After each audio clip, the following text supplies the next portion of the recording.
Okay. So I'm going to try to answer some of the questions that I've been getting in my inbox and up under my comments. A lot of people keep asking me, what's the best agency to go with? What's a good rate? A lot of other questions. But to be honest with you, I recommend that y'all shop with at least 4 agencies at a time. Never get into being stuck with 1 or 2. Because the more recruiters and the more agencies that you have your information and you can compare your rates, your stipends, and what's going to be best for you.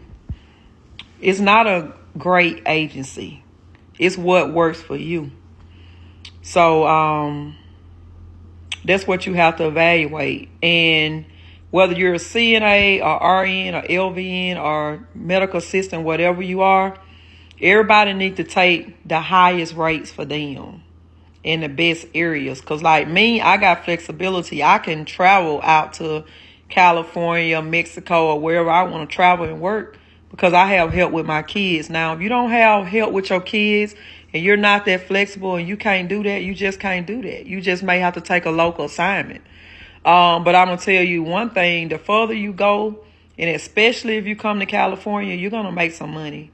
Because every day in California, especially if you do 12-hour shifts, you go into overtime per shift.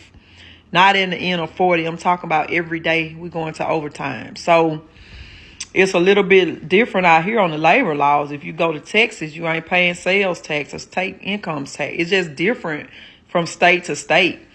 But if you look at an assignment and you say, you deduct what your house is going to be in that area, because wherever you getting ready to go, you need to be researching where you're going to stay.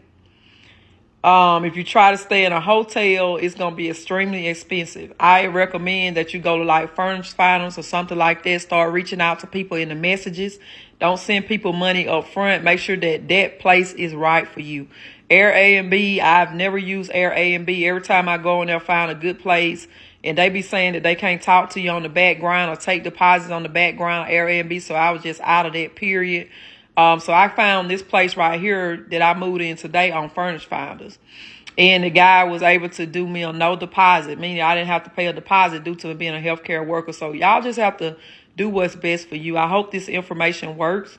But in group 2, teaming up with another traveler or somebody else that want to go is a very great idea. But you got to be careful with that too. Don't be teaming up with motherfuckers that don't really like you or is going to hate on you. You know what I'm saying?